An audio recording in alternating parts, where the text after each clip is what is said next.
Hello students, I am Chirag સુથાર. આજે આપણે advance construction technology એટલે કે આપણા 5th સેમના સબ્જેક્ટ વિશે ઇન્ટ્રોડક્શન જોઈશું. તો સૌપ્રથમ આપણો સબ્જેક્ટ છે એડવાન્સ કન્સ્ટ્રક્શન ટેકનોલોજી, જેની ક્રેડિટ છે 5 અને એનો કોડ નંબર છે 335065. ઓકે, તો સૌપ્રથમ વાત કરીએ કે જે એડવાન્સ શબ્દ છે કન્સ્ટ્રક્શન ટેકનોલોજી, આઈ થિંક તમે લોકો આગળ ભણી ચૂક્યા છો. પણ એડવાન્સનો મતલબ એ થશે કે થોડું વધારે, એટલે કે થોડું એડવાન્સમાં. ઓકે, આ જે સબ્જેક્ટની અંદર આપણે એક મેઇન વસ્તુ તો એ શીખવાની છે કે આપણે જે કામ કરી રહ્યા છીએ તો એમાં બે વસ્તુ ઇમ્પોર્ટન્ટ છે, ટાઈમ એન્ડ વર્ક.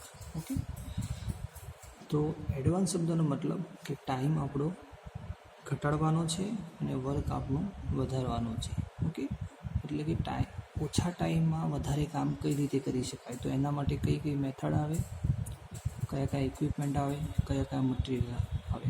ઓકે, એ બધું આપણે આ સબ્જેક્ટની અંદર જોઈશું. તો સૌપ્રથમ ચેપ્ટર આપણું છે introduction and modern material of construction. Introduction. Okay, તો ઇન્ટ્રોડક્શનની અંદર સૌપ્રથમ વાત કરીએ તો advance type civil engineering structure. Advance type civil engineering structure તો તમે જોયા જ છે, પણ એડવાન્સનો મતલબ એ થશે કે થોડા એમાં ઇમ્પ્રુવમેન્ટ હશે. તો નંબર 1 સૌપ્રથમ તો અહીં લખી દઉં હું, advance type civil engineering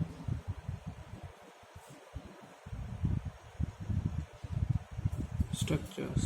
okay, તો એમાં આપણે જોઈએ તો નંબર 1 મલ્ટી-સ્ટોરી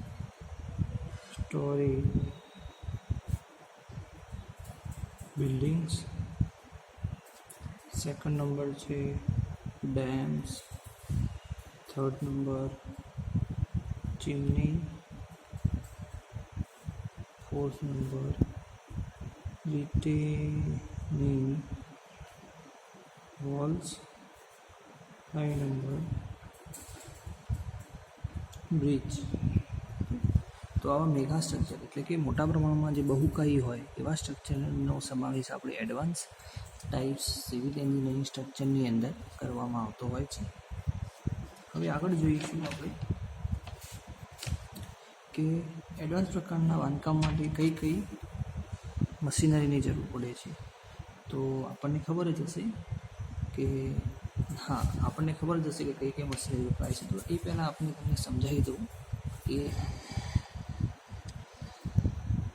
આપણે એક ઇક્વિપમેન્ટ છે જેને તમે લોકો આજ સુધી જેસીબી તરીકે ઓળખતા હતા. ઓકે, તમે લોકોએ જોયું જ હશે એને. નોર્મલી બધા એને આપણે જેસીબી કહેતા હોઈએ છીએ એક્સકેવેશન માટે. તો મશીનરીમાં એનો સમાવેશ થાય છે. પછી રોલર હોય. તો આ શું છે, જેસીબી એ છે એનું કંપનીનું નામ, અને કહેવાશે પાવર શોવેલ. ઓકે, સૌથી પહેલાં આ વસ્તુ યાદ રાખવાની છે કે હવે આપણે આને જેસીબી નથી પણ શું કહેવાનું છે, પાવર શોવેલ કહેવાનું છે. ઓકે, મશીનરીની વાત ચાલુ સ્ટાર્ટ કરીએ હવે આપણે. તો એમાં આવશે multi story building. Multi story building બનાવવા માટે આપણે કઈ મશીનરીની જરૂર પડશે. ઓકે, તો હું લખી દઉં પહેલાં તો કે મલ્ટી સ્ટોરેજ બિલ્ડિંગ. તો મલ્ટી સ્ટોરેજ બિલ્ડિંગની અંદર આપણે શાનો ઉપયોગ કરીએ છીએ, તો કોન્ક્રીટ મિક્સચર, પછી પાઇલ, પછી વાઇબ્રેટર, વજન ઉચકવા માટે ક્રેન, આવા બધા ઇક્વિપમેન્ટનો ઉપયોગ કરતા હોઈએ છીએ. સેકન્ડ નંબર આવશે હવે ચીમની, જે આપણે આગળ વાત કરી. ચીમની જેવા કામ માટે શું હોય છે, જે આગળ જણાવીએ કે વજન ઉચકવા માટેની ક્રેન, એલિવેટર એ બધાની જરૂર પડતી હોય છે. થર્ડ નંબર આવશે અર્થન ડેમ. ડેમ બનાવવા માટે પણ એ જ વસ્તુ હશે, પણ આમની અંદર શાનો વાત થશે? પાવર સોવેલ, જેને આપણે JCB કહેતા હતા, પણ JCB એનું કંપનીનું નામ છે. પાવર સોવેલ, રેક લાઇન એ બધા ઇક્વિપમેન્ટ આની અંદર એક્સકેવેશનમાં કામ આવતા હોય છે. પછી ટ્રક, બુલડોઝર, ઓકે, પછી માટી કૂટાઈ કરવા માટે રોલર, એ બધાનો ઉપયોગ થતો હોય છે. ફોર્થ નંબર આવશે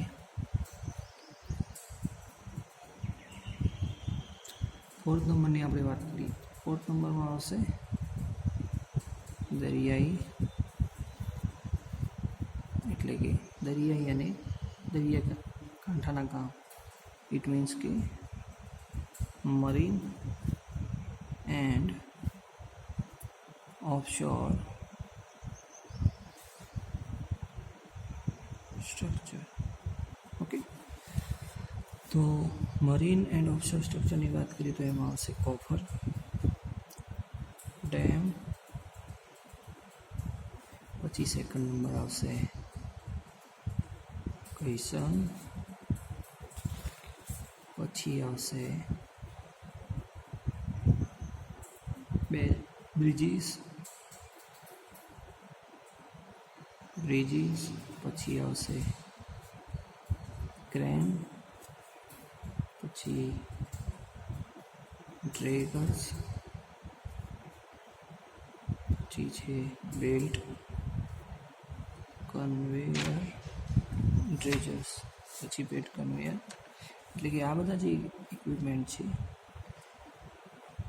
એ બધા શાના માટે? Marine and offshore structure. અને આ જે વસ્તુ છે જેને કોફર ડેમ અને કૈસન, જે તમે આગળ પણ કન્સ્ટ્રક્શન ટેકનોલોજીમાં ભણી ચૂક્યા છો, ફાઉન્ડેશનના કામ માટે અથવા તો પાણીના અંદર કન્સ્ટ્રક્શન કામ માટે આપણે આનો ઉપયોગ કરતા હોઈએ છીએ. કામ સરખું છે, બરાબર, પણ જે એક વસ્તુ છે એ તમારી પરમનન્ટ સ્ટ્રક્ચર, એટલે કે પરમનન્ટ સ્ટ્રક્ચર ઇટ મીન્સ કે તમારું ફાઉન્ડેશનનું કામ કરે છે. જ્યારે બીજી છે એ શું કરશે? તમારું કામ પતી જાય એટલે પછી આપણે એને રિમૂવ કરતા હોઈએ છીએ. કોફર ડેમને રિમૂવ કરતા હોય છે, કૈસન એમના એમ રહેતો હોય છે. હવે આગળ વાત કરીએ તો હવે છે આગળ હાઇડ્રોલિક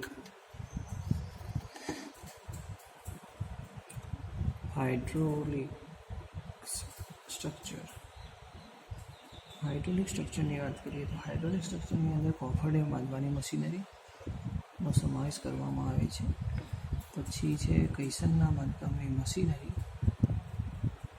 પછી માટીના પ્રેશરને રિટેન કરવા માટેના ઇક્વિપમેન્ટ. કૂવા માટે માલ સામગ્રી ઉતારવા અને ખોદેલી માટીને બહાર કાઢવા માટેના ઇક્વિપમેન્ટ. પછી મોબાઈલ ક્રેન, આ બધાનો ઉપયોગ થતો હોય છે. હવે આગળ જોઈએ તો કોન્ક્રીટ ડેમ્સ. કોન્ક્રીટ ડેમની વાત કરીએ તો એમાં શાની જરૂર પડશે? તો એની અંદર ડ્રિલિંગ તથા બ્લાસ્ટિંગ માટે મશીનરી. ડ્રિલિંગ અને બ્લાસ્ટિંગ એટલે કે કોઈ ખડક વિસ્તાર હોય, ઓકે, તો જે એને ઇઝીલી એક્સકેવેશન ના કરી શકાતો હોય, તો એને આપણે શું કરીશું? બ્લાસ્ટિંગ કરીશું અને પછી એના જે પાર્ટિકલ હોય એને દૂર કરીશું. પછી જે પણ માટી હશે ખોદેલી એને દૂર કરવા માટે ટ્રેક્ટર, બુલડોઝર જેવા ઇક્વિપમેન્ટનો આપણે ઉપયોગ કરીશું. પછી છે બેચ મિક્સ પ્લાન્ટ. એ શબ્દ તમારી માટે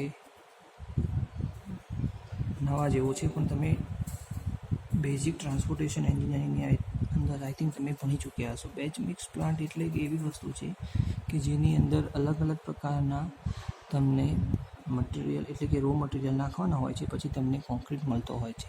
એ જ રીતે આરસીસી વર્કનું કામ હોય, કાં તો પછી અલગ અલગ કામ હોય, એની અંદર અલગ અલગ, ફોર એક્ઝામ્પલ તરીકે અલગ અલગ સાઇઝના ગ્રેડ, અલગ અલગ ગ્રેડના કોન્ક્રીટ હોય છે.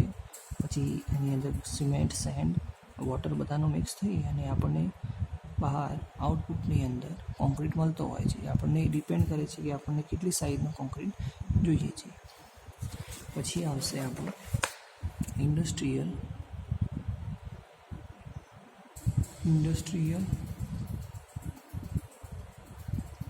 સ્ટ્રક્ચર્સ.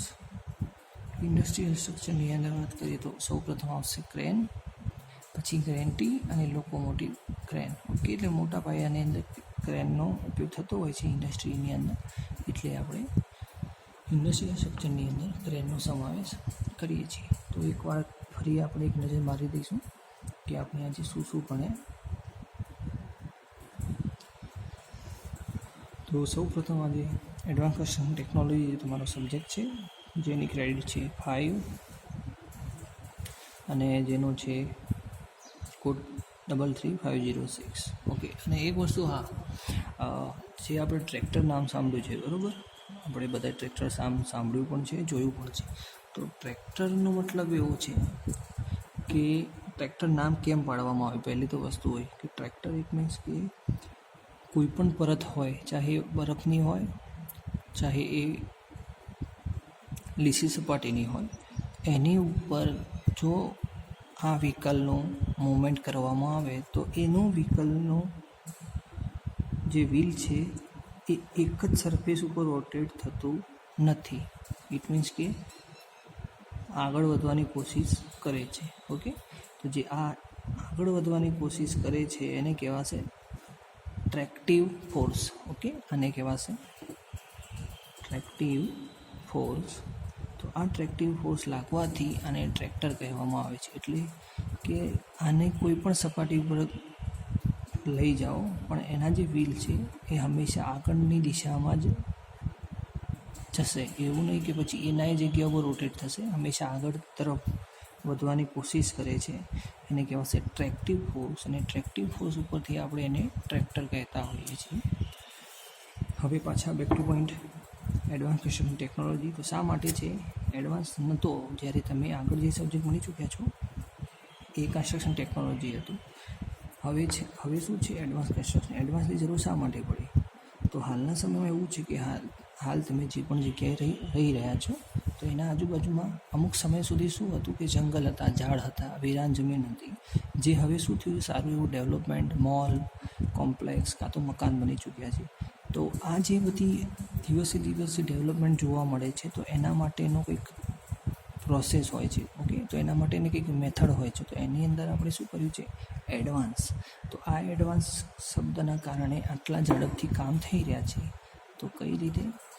તો આપણો પર્પઝ શું છે કે ટાઈમ ઘટાડવો અને આઉટપુટ વધારે આપવું. ઇટ મીન્સ કે ટાઈમ ઘટાડવાનો રહેશે, એટલે કે આપણે જે પણ કામ કરીએ છીએ એમાં ઓછામાં ઓછા સમયમાં એ કામ પૂરું થઈ જાય. હંમેશા એ ટાર્ગેટ બેઝ કામ કરીશું તો એને કહેવાશે એડવાન્સ કન્સ્ટ્રક્શન ટેકનોલોજી. બાકી કન્સ્ટ્રક્શનના કામ પહેલાં પણ થતા હતા અને હાલ પણ થાય જ છે, પણ પહેલાં એનો સમય વધારે લાગતો હતો, જ્યારે હાલ એનો સમય ઓછો થઈ ગયો છે. ઓકે, તો આપણે એક વસ્તુ યાદ રાખીશું કે ટાઈમ હંમેશા ઓછો જાય અને વર્ક આપણને વધારે થાય. એનો મતલબ એ નહીં કે ઓછા સમયમાં કામ પતાવવાનું, એનો મતલબ એ કે આપણને સારી એવી સ્ટ્રેન્થ પણ મળે છે એની અંદર, પ્લસ સારી એવી સ્ટ્રેન્થ મળે છે, પછી વર્કેબિલિટી મળે છે, પછી આપણું સ્ટ્રક્ચરનું ટાઈમ ડ્યુરેશન પણ સારું હોવું જોઈએ. ઓકે, ઇન્ટ્રોડક્શનની વાત કરીએ તો ઇન્ટ્રોડક્શનની અંદર આપણે જોયું કે એડવાન્સ ટાઈપ સિવિલ એન્જિનિયરિંગ સ્ટ્રક્ચરની અંદર મોટા સ્ટ્રક્ચરની આપણે વાત કરી, જેની અંદર મલ્ટી સ્ટોરેજ બિલ્ડિંગ, પછી ડેમ, પછી ચીમની, પછી રિટેનિંગ વોલ, પછી બ્રિજ. જે આ રિટેનિંગ વોલ છે એ ડેમ જોડે કનેક્ટેડ છે. ઓકે, એટલે ઇટ મીન્સ કે ડેમમાં આનો ઉપયોગ વધારે થતો હોય છે. રિટેનિંગ વોલ ઇટ મીન્સ કે કોઈ પણ, ફોર એક્ઝામ્પલ, અહીં કોઈ માટી અથવા તો હિલ એરિયા છે તો એમાંથી જે પ્રેશર લાગે છે સોઇલનું અથવા તો પથ્થરનું, તો એને રોકવા માટે, વહી જવા માટે એક વોલ બનાવવામાં આવે છે જે આ વસ્તુને રિટેન કરે છે, એને આગળ વધતું અટકાવે છે.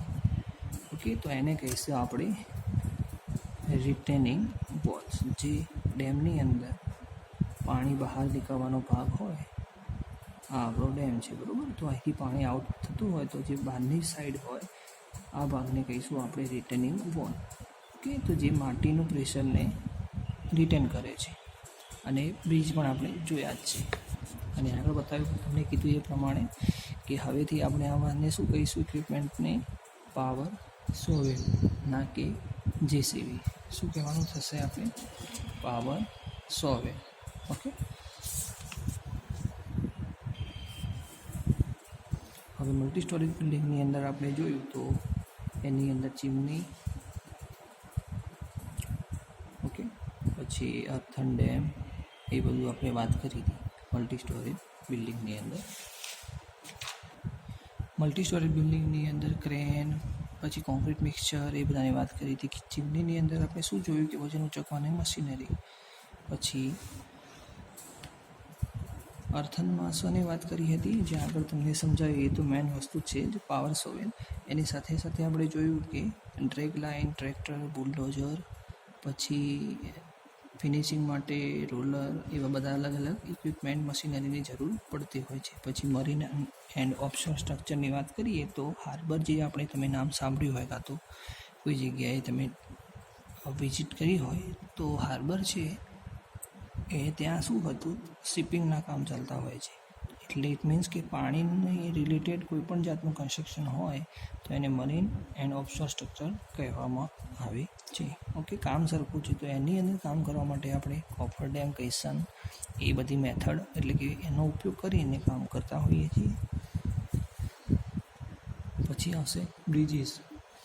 તો બ્રિજીસની આપણે આગળ વાત કરીએ એ પ્રમાણે કે બ્રિજીસના પણ કામ પાણીની અંદર મોસ્ટ ઓફલી થતા હોય છે, પાણીની બહાર પણ થતા હોય છે. તો બધા મરીન સ્ટ્રક્ચરની વાત કાઉન્ટ કરતા હોય છે. પછી ક્રેન, પછી ડ્રેગ લાઇન, પછી બેલ્ટ કન્વેયર.